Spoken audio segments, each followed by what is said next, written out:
Hi, I'm Danny Lipford. And I'm Chelsea Lipford-Wolf. Thanks for watching this episode of Today's Homeowner here on YouTube. And don't forget to leave us a like and a comment. And be sure to share with a friend, subscribe, and hit the bell icon so you get notified of new videos. Thanks and enjoy the show. This week on Today's Homeowner, we're getting out the grading pen to test those home improvement products you see advertised on 1-800 TV commercials. Do they offer hope or just hype? Okay.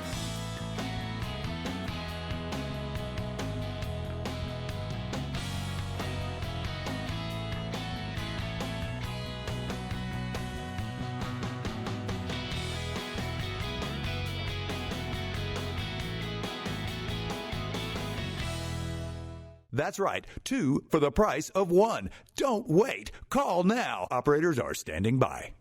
We've all seen this kind of commercial or infomercial on our televisions about 24 hours a day. And a lot of these products are supposed to make things a little easier around the home. And I get asked all the time, Danny, what's your opinion? Do these things really work? Well, each year we devote an entire episode to looking at some of the more popular home products and really putting them to a test to see if they live up to their hype. Now keep in mind, nobody's provided us any of these products. We picked up the phone, called the 1-800 number, just like you might, and we received the product, read the instructions, and really put them through a test. Every year when we do this show, some of the products work much better than we expected. Others, well, let's say, more promise, less results. Meredith Busby is giving this one a test run for us to see if it makes hanging pictures as easy as the commercials lead us to believe. This thing looks like it would be really easy. The product looks like the thing that puts it in would be great to have. The assembly seems to be a little tricky, so Alan jumps in to help before Meredith puts it to work. Whoop. Nope. It did not come out. Ah, okay. Do I just put it back in the... After multiple attempts and a little help from Alan, finally has success. Okay. And even with a good pounding, the fastener doesn't always go all the way into the wall. So Meredith has to use the InstaHang as an Insta-hammer. Once they get the hang of it, though, it seems to work pretty well until they try the supplied hooks for a larger picture. What we have over here is working. Right. This didn't. It just pulled right out of the wall. At $19.95 plus $6.95 for shipping and handling, the InstaHang is a pricey replacement for hammer and nails. We give it a 2.5 out of 5 stars. Okay, just got through helping Meredith. And what have you got for me? I got the HangRight. This is for hanging pictures too? Yes. You think it's going to work? Possibly. All right, well, let's see. First of all, let's find out here. What we want to do, according to instructions, we're going to move this up to where the picture is supposed to hang. Hold on to that for me. Okay. And let's see that HangRight. And now we're going to turn the HangRight this way. How high do you want your picture? Right there. Right here? You sure? Well, hand me a nail and a hammer. That's our mark.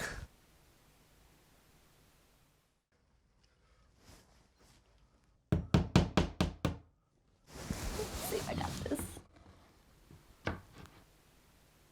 Was that the height, right? Well, it seems to work all right. Well, let's try the other one. And actually, this time, you're going to do it. The process works about the same for a picture with a string across the back. It takes a little more dexterity, but in no time, Savannah gets the hang of the HangRight and even the hammer, so she can hang the picture with ease. Good job. Yay. At $9.95 plus $6.95 for shipping and handling, the HangRight has a hefty price tag for a tool so simple, but it does deliver on its promise, so we're giving it 4 out of 5 stars. I love the products that are supposed to save you a lot of time. This one's called Halftime Drill Driver. It's supposed to save you a lot of time when you're drilling holes and then driving screws in. But I'm not real sure how much time it'll actually save. It has a little pivot where you can put a drill in one end, and then you can put the drill driver in the other end. So the obvious test will be to do a little timing and everything. So why don't you time me on this one? So let's see. All right, so I have this. Let's start out with a regular traditional thing here. All right, I'll tell you what. I've got a screw here, and I've got these. So you tell me when, I'll grab that, and we'll see how long it takes. All right, and go. All right. Okay, drill in the hole. Okay, pilot hole's done. Take this out, put this in.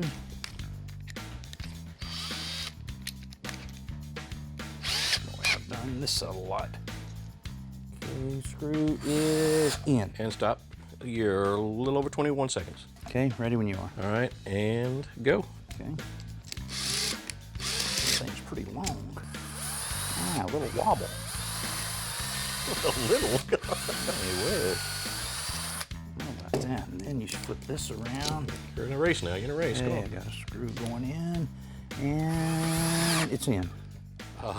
A little over 21 seconds. You're almost identical. Oh, man. I don't really know about that. You know, and I'll tell you the thing about it, Alan, this thing is $15 All right. plus $8 shipping and handling. So you're talking about $23 for that. And of course, you get a lot of bits and a fancy little carrying case. But I'll tell you, the old reliable multi-bit like this, combo. the combo, that's only about $10. Yeah.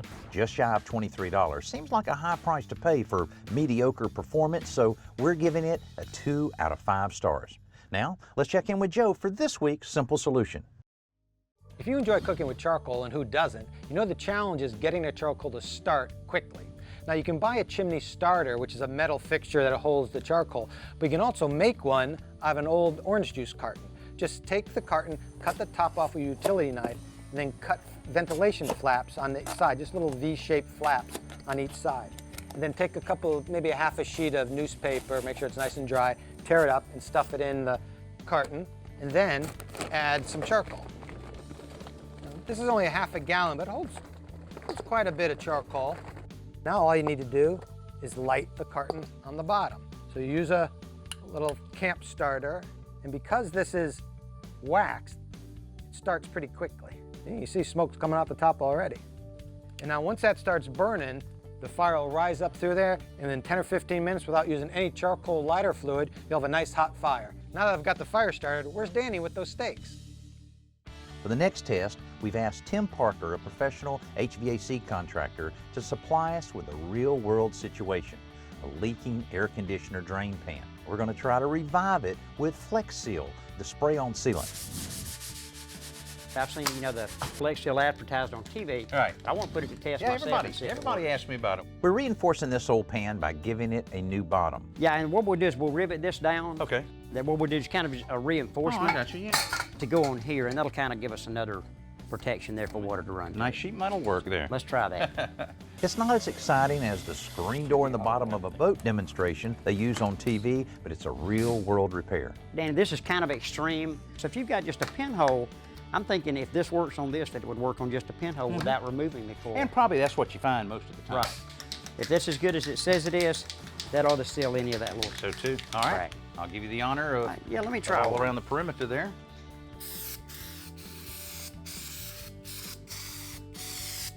It We're is gonna building build up that pretty up. well. Yeah, we're going to be just laying in there pretty good. We're going to build that whole gap in. Well, Tim, they said to leave it there drying for about 24 hours. It's been 2 days, so looks like it applied fairly well. Yeah, that crack there that we had there, we had filled that in real well, and that's open back there. That doesn't look like flexed very good to me. Yeah, I'm a little concerned about that part of it and everything. Well, let's pour a little water in this thing and see what you think. If you want to grab that, I'll pull this drop cloth out, and we'll see what happens here. We got water, Danny. Uh-oh. We got water. That's what I say. That track didn't seal. It did not seal the gap.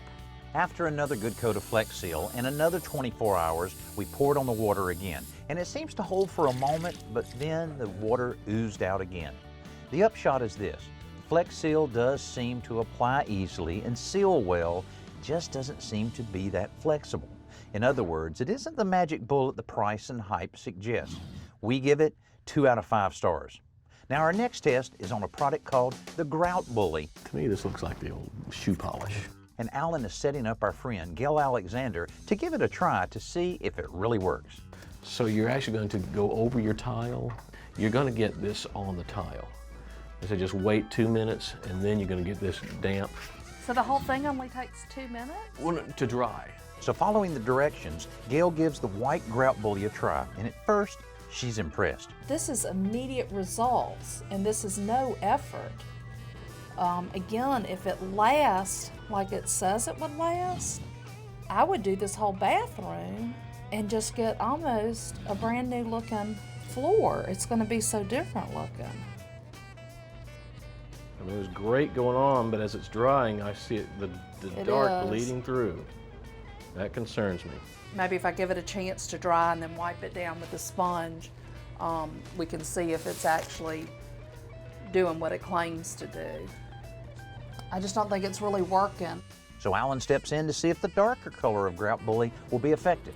Let's face it, if you've got ground in dirt and you've got to scrub and scour and scrape it out, well, that defeats the purpose of this. Right. There's the convenience factor you're looking for. Again, let's be fair. Right. We're gonna be fair. Let's let this set up. And if this doesn't work, your husband likes to use the scrub brush, right? Oh, he does. At $19.95 plus $6.95 for shipping and handling, you would expect to be amazed, and obviously Gail wasn't.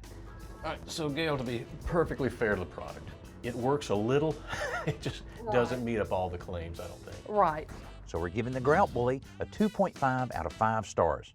Now for our next test, Erin Lily Smith is going to try out a product called the Lint Lizard. It's supposed to improve the safety and efficiency of a clothes dryer by removing excess lint.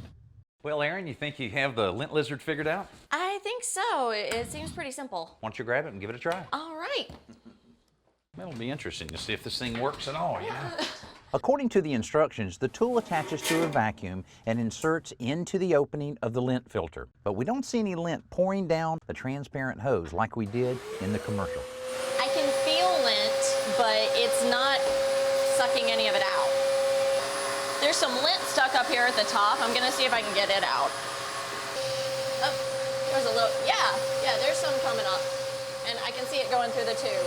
But what does Erin really think? It's a good concept. I just think it's poorly executed. It's just, it's okay. So based on Erin's reaction, the Lint Lizard gets a 1.5 out of 5 stars. Now let's check in with Jody at the Home Center for a best new product that works considerably better. So we all know that you can't live without water, but there are some things that water just doesn't mix with, oil being one of them and metal being the other, because when you mix water and metal, you're going to get rust. And that can be a problem if you're going to reach for some hand tools and they're not operable anymore, or you've got some beautiful hardware on your cabinetry that's starting to rust. You want to obviously get rid of it. Now the old way to do it would be to get a solution and just use a wire brush and scrub it off and put a lot of elbow grease into it, or you can use this. Now this is called Metal Rescue, and what this is a rust remover bath. So all you have to do is take that hand tool or take those hinges or hardware and just submerge them down in this bath and just leave it alone. Now if you've got a little bit of rust, it would need to stay in there for about 2 hours, but if it's heavily rusted, it may need to stay in the solution up to 24 to 48 hours. But again, that's okay, because all you gotta do is just drop it in there and leave it and let the solution do the work for you. Now it is biodegradable, it's environmentally friendly, it's safe to touch on your bare hands, but the nice thing I like about this is after you're done, all you have to do is strain out the rust particles at the bottom and you can reuse it. That to me makes it worth its weight in gold.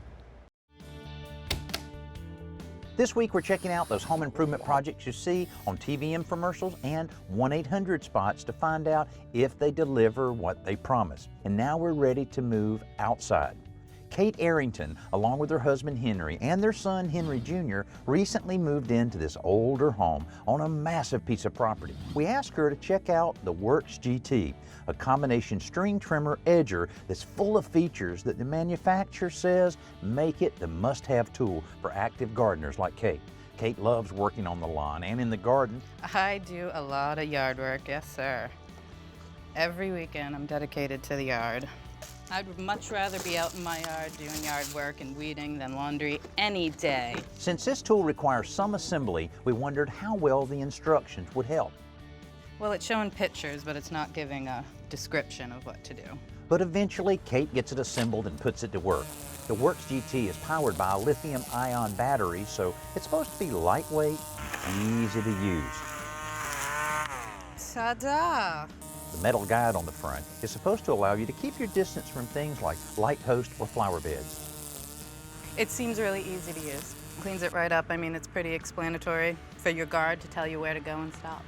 Another easy-to-use feature the Worx infomercial heights is the tool's handle, 6 different settings for the handle, which adjusts to several different positions to accommodate operators of different heights. Then the cutting head can also be rotated 90 degrees, which allows it to be used as an edger.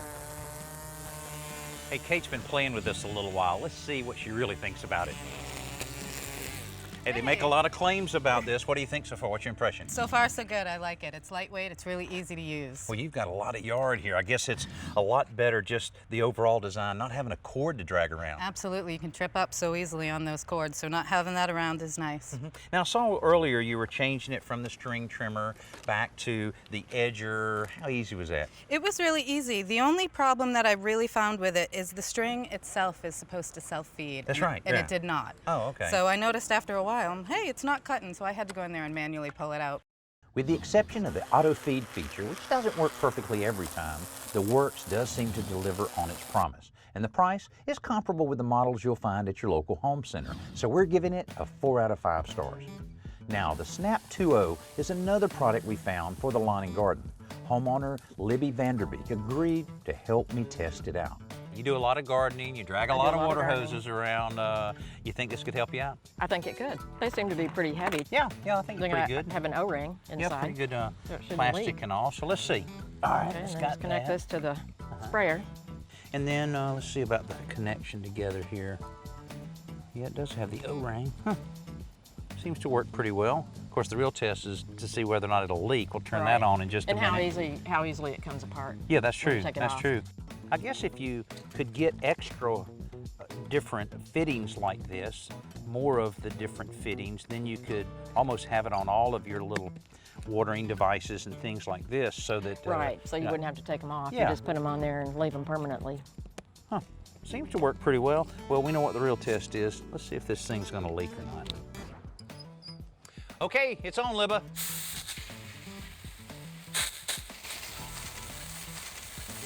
What do you think? Yeah, looks pretty tight. Wow, that's pretty cool. That's great. I wonder how well it'll hold up. I mean, you know, water and then the little O-ring's going to keep it kind of pliable and everything. So I would think Probably have to it'll work pretty change well. the O-rings. Did they give us any extra O-rings in the kit? No, I don't think so. That would have been a neat little thing. 'Cause you know you're going to lose them. You know, we'll lose them sooner or later. Yeah. The other question I have is, now can we change this without turning off the water? I doubt it. I doubt it. If you want to try it, I'll step back. No, that's okay. The Snap 2.0 does seem a bit pricey, with a total cost of almost $17 for essentially just 2 different quick connections. But it does deliver on its claim, and if you're okay with that price tag for the convenience, you should be satisfied. We give it a 4 out of 5 stars. Tiffany asked, what's the best way to hang a heavy mirror on the wall? The best way to hang anything heavy on your wall is to use a 3-inch screw and screw it right into a wall stud. You'll be lucky if you find a wall stud exactly where you want to hang that heavy picture, so you have to go to hollow wall anchors. A lot of different kinds out there that you can use, but what I like to use always works well as an old-fashioned toggle bolt. Now here's a nice little trick. Take the toggle bolt and then put a nut, thread it into the toggle bolt, and put a couple washers on it. Then screw the little wing on the end of the toggle bolt. Then use your screwdriver to create a hole in the drywall. And then when you place it in, tighten it up real nice, you have a great, very strong wall anchor. Well, that was a lot of fun checking out all of those different products, and I hope that our opinion will help you make the decision on whether or not you want to buy any of these products or not. This was our first show of our 15th season, and I just want to say thanks so much for being with us, and hope you'll join us next week right here on Today's Homeowner. Thanks for watching this episode of Today's Homeowner, and don't forget to like, comment, and hit the bell icon so that you'll be notified of new videos. And be sure to click around and watch some more videos while you're here.